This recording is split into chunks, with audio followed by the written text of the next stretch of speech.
অনেকদিন আগের কথা। একটা সুন্দর গ্রাম ছিল, আর সেই গ্রামের এক কোণে বাস করত এক বিধবা মা। তার 3 মেয়ে। বড় মেয়ের নাম সাদিয়া, যে মায়ের কাছে বসে সেলাইয়ের কাজে সাহায্য করে। মেঝো মেয়ের নাম মাইশা, সে সব সময় ঘর গুছাতো। আর ছোট মেয়ের নাম ছিল শিউলি। শিউলি অনেক আদরের ছিল, তাই ওকে কোনো কাজ করতে হতো না। ওদের মা ঘরে বসে বিভিন্ন ধরনের কাপড় ও জামা লেহেঙ্গা সেলাই করত, তা দিয়েই ওদের সংসার চলতো। সেই সাথে তিনি এভাবেই মেয়েদের বড় করছিলেন। একদিন তার মেয়ে সাদিয়া বলে, মা, কালকে সকালে তুমি কাপড় নিয়ে আসলে আর আজকে তা শেষ করে ফেললে। তোমার হাতে মা জাদু আছে। সাদিয়ার এই কথা শুনে ওর মা হাসতে থাকে আর কাপড় সেলাই করতে করতে বলে, মারে, আমার হাতে জাদু আছে কিনা জানি না, কিন্তু সকল কথা ভেবে আমাকে সেলাইয়ের কাজ চালাতে হয়, তাই হয়তো বেশি কাজ করতে পারছি।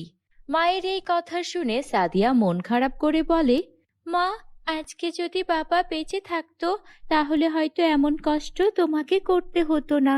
আর আমরা এত অপয়া যে আমরা আমাদের বাবাকে মেরেই ফেললাম। এই কথা বলে সাদিয়া কান্না করে দেয়। তখন মেয়ের কান্না দেখে ওদের মা সেলাইয়ের কাজ না করে মেয়ের কাছে যায় আর বলে, সাদিয়া, তুমি এসব কি বলছো মা? আমি কি তোমাকে কোনোদিন তোমাদের বাবার মৃত্যুর জন্য দায়ী করেছি? তাহলে আজ হঠাৎ কেন এই কথা বলছো? মায়ের কথা শুনেও সাদিয়া কিছুই বলে না, শুধু কান্না করতে থাকে। তখন তার মেঝো মেয়ে আসে আর বলে, মা, আপু সত্যি কথাই তো বলছে।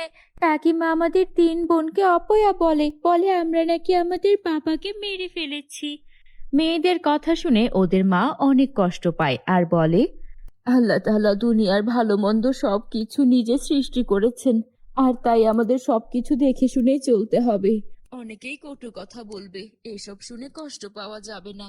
বন্ধুরা, তোমরা যারা যারা গল্পটি দেখছো তোমাদের নাম কমেন্টে লিখে জানাও, আমরা নেক্সট গল্প তোমাদের নাম দিয়ে বানাবো। ওরা ওদের মায়ের কথা শুনে বুঝতে পারে যে কেউ যদি ওদেরকে কটু কথা বলে তাহলে ওটা ওদেরকে মনে কষ্ট হিসেবে নেওয়া প্রয়োজন হবে না। ওরা যেন এসব কথা না শুনে ওদের কাজ মন দিয়ে করে। একদিন সাদিয়া, মাইশা আর শিউলি রাস্তা দিয়ে হাঁটছিল। সেই পথ দিয়ে একজন মহিলা অনেকগুলো শপিং ব্যাগ নিয়ে যাচ্ছিল। সেই মহিলা একা একা এতগুলো ব্যাগ নিয়ে যেতে পারছিল না। উফ, এত শপিং করতে হয়, তাও আবার এত দূরে এসে, আর এগুলো সেলাই করতে গিয়ে ঝামেলায় পড়তে হয়, আর হেঁটে যেতে ভালো লাগছে না। কাকিমা, আপনি যদি অনুমতি দেন আপনাকে একটা কথা বলি। আপনি যদি আমাদের কথা বিশ্বাস করেন তাহলে আমাদের মায়ের কাছে যান। আমাদের মা অনেক ভালো সেলাই করতে পারেন। আরে সত্যি নাকি? তোমাদের মা যদি আমার কাপড়টা খুব ভালো করে সেলাই করে দেয় তাহলে তো আমাকে কষ্ট করে বাজারে যেতে হবে না। আমার আসলে অনেক রকমের ডিজাইনের কাপড় সেলাই করতে হয়, এগুলোর একটা ব্যবসা আছে আমার। ঠিক আছে, চলো। তারপর ওরা ওদের মায়ের কাছে তাকে নিয়ে যায়। সেই মহিলা অনেকগুলো ডিজাইন ওদের মাকে বলে দেয় আর কিছু টাকা অ্যাডভান্স করে দেয়। আপা, আপনাকে যেমন বলেছি আপনি ঠিক তেমন করে ডিজাইন করবেন, আমি সময় মতো এসে নিয়ে যাব। মহিলার কথা শুনে ওদের মা বলে, আপনি কোনো চিন্তা করবেন না, আর আমি আপনার কাপড় সেলাই সুন্দর করে করে দেব, আপনি নিশ্চিন্ত মনে বাড়ি চলে যান। তারপর ওদের মা খুব সুন্দর সুন্দর ডিজাইন করতে থাকে। 3 মেয়ে মায়ের ডিজাইন করা কাপড়গুলো মুগ্ধ হয়ে দেখছিল। তখন ওদের মা বলে, সাদিয়া, ভালো করে শিখে রাখো, আমার কিছু হয়ে গেলে তোমার 2 বোনকে তোমারই দেখাশোনা করতে হবে। ওরা ভাবে ওদের মা হয়তো মজা করছে, কিন্তু ওরা দেখে কিছুদিন পর ওদের অজান্তেই ওদের মায়ের শরীরে মরণব্যাধি ক্যান্সার বাসা বাঁধতে শুরু করেছে। ওদের মা অনেক অসুস্থ হয়ে যায়, আর কিছুদিনের মধ্যেই ওদের মা মারা যায়। মায়ের মৃত্যুর পর পুরো সংসারের দায়িত্ব এসে পড়ে বড় বোন সাদিয়ার ওপর। তোমরা কোনো চিন্তা করো না, আমি তোমাদের কোনো কষ্ট পেতে দেব না। মায়ের ইচ্ছা ছিল আমি যেন তোমাদেরকে দেখে রাখি, আমি তোমাদেরকে দেখিয়ে রাখবো, অনেক আদর যত্ন করে রাখবো। মায়ের অভাব কখনোই আমি তোমাদের অনুভব করতে দেব না।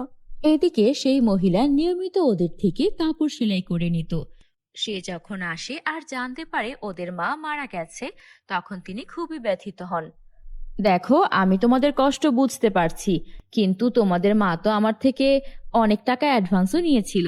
এখন তোমরা যদি সেই কাপড় আমাকে সময় মতো ডেলিভারি নাই দিতে পারো, আর দিবে বা কিভাবে? তোমাদের মা তো মারাই গেছেন, আমার টাকাগুলো আমাকে ফেরত দাও। তখন সাদিয়া বলে, আপনি চিন্তা করবেন না, টাকা আপনার ফেরত নিতে হবে না। আমি আমার মায়ের মতো করে সুন্দর ডিজাইন করেই আপনাকে কাপড়গুলো সেলাই করে দেব। আপনি কয়েকদিনের মধ্যেই চলে আসুন, আগামী শুক্রবারই চলে আসুন না। শুক্রবার দিন আসার আগেই সাদিয়া ওর দুই বোনের সাহায্যে ওর মায়ের মতো খুব সুন্দর ডিজাইনের অনেক সুন্দর সুন্দর ড্রেস তৈরি করে রাখে। সেই মহিলা ড্রেসগুলো দেখে অনেক পছন্দ করে আর কিছু টাকা বেশিও ওকে দিয়ে যায়। এরপর থেকে সেলাইয়ের কাজ করে সাদিয়া ওর দুই বোন মাইশা ও শিউলিকে বড় করতে থাকে। এদিকে সাদিয়ার এই সব সুখ দেখে গ্রামের প্রতিবেশী এক মহিলার খুবই হিংসা হতে থাকে। তাই সে রাতের বেলা গোপনে ওদের ঘরে আগুন লাগিয়ে দেয়। ওরা কোনো রকমে প্রাণ বাঁচিয়ে বাইরে বের হলেও ওদের অর্ডারের সব কাপড় চোপড় সবকিছু পুড়ে গিয়েছিল। আমি বুঝতে পেরেছি, এটা আমাদের প্রতিবেশী ওই কুচক্রী কাকিমার কাজ। তিনি আমাদেরকে হিংসা করে আমাদের বাড়িতে আগুন লাগিয়ে দিয়েছেন। এখন কেমন হবে? আমরা যে অ্যাডভান্সের টাকা নিয়ে রেখেছি অনেক কাজের, সাথে এই কাপড়ের দামগুলোই বা আমরা কিভাবে পরিশোধ করব? ওরা সারা দিন কান্না করতে থাকে, কারণ ওদের আর কোনো উপায় ছিল না বেঁচে থাকার। এত টাকা ওরা কোনোভাবেই জরিমানা দিতে পারবে না। তখন হঠাৎ করে রাতের বেলা ওদের ঘর আলো করে দুইটা পরী প্রকট হয়। একটা ছিল সোনার পরী, আরেকটা রূপার পরী। তখন পরীদেরকে দেখে ওরা তিন বোন অবাক হয়ে যায়। ওই দুষ্টু মহিলাই তোমাদেরকে এই অবস্থা করেছে। আমি দেখেছিলাম, কিন্তু সাহায্য করতে পারিনি, একটা কাজে ব্যস্ত ছিলাম। আমি তোমাদের সাহায্য করতে চাই, বলো তোমাদের কিভাবে সাহায্য করতে পারি? আমাদেরকে আগামীকালকের মধ্যে 7টা লেহেঙ্গা ডেলিভারি দিতে হবে। আমরা 7টা লেহেঙ্গা তো তৈরি করে নিতে পারবো আমাদের সেলাই মেশিনে, কিন্তু আমাদের কাছে এত টাকা নেই যে আমরা নতুন করে কাপড় কিনে আনতে পারবো। তারপর পরী তখন তার জাদুর কাঠি ঘোরায়, আর সঙ্গে সঙ্গে সেখানে 7টা লেহেঙ্গা প্রকট হয়ে যায়, যেগুলো খুবই সুন্দর ছিল। তারপর সেখানে সাদিয়া নিজের মতো করে ডিজাইন করে দেয়, যাতে সেগুলো আরো সুন্দর লাগছিল। এগুলো তোমরা বিক্রি করলে তোমাদের সমস্যার সমাধান হয়ে যাবে। এই নাও, আমি তোমাদের একটা জাদুর লেহেঙ্গা উপহার দিচ্ছি। এই লেহেঙ্গাটার কাছে তোমরা তোমাদের মনের যা প্রয়োজন তাই চাইতে পারবে। এটা তোমরা তোমাদের কাছে রাখো। এটা দিয়ে আমরা কি করব? তোমাদের যদি সেলাইয়ের জন্য কোনো কাপড়ের দরকার হয় বা কোনো কিছুর দরকার হয়, এই লেহেঙ্গার কাছে চেয়ে নিতে পারবে। তারপর ওরা সেই জাদুর লেহেঙ্গার থেকে অনেক অনেক কাপড় চেয়ে নিয়ে প্রতিনিয়ত সুন্দর সুন্দর ডিজাইনের লেহেঙ্গা বানিয়ে বিক্রি করতে থাকে। কিছুদিন পর ওরা তিন বোন খুব বড় একটা দোকান দেয়, যেখানে ওরা প্রতিনিয়ত সুন্দর সুন্দর ডিজাইনের লেহেঙ্গা বিক্রি করত। এরপর ওদের জীবনে আর কোনো কষ্ট থাকে না। ওরা তিন বোন সুখে শান্তিতে বসবাস করতে থাকে। বন্ধুরা, আমাদের চ্যানেলে নতুন হলে আমাদের চ্যানেলটিকে সাবস্ক্রাইব করতে ভুলো না যেন। Bye bye.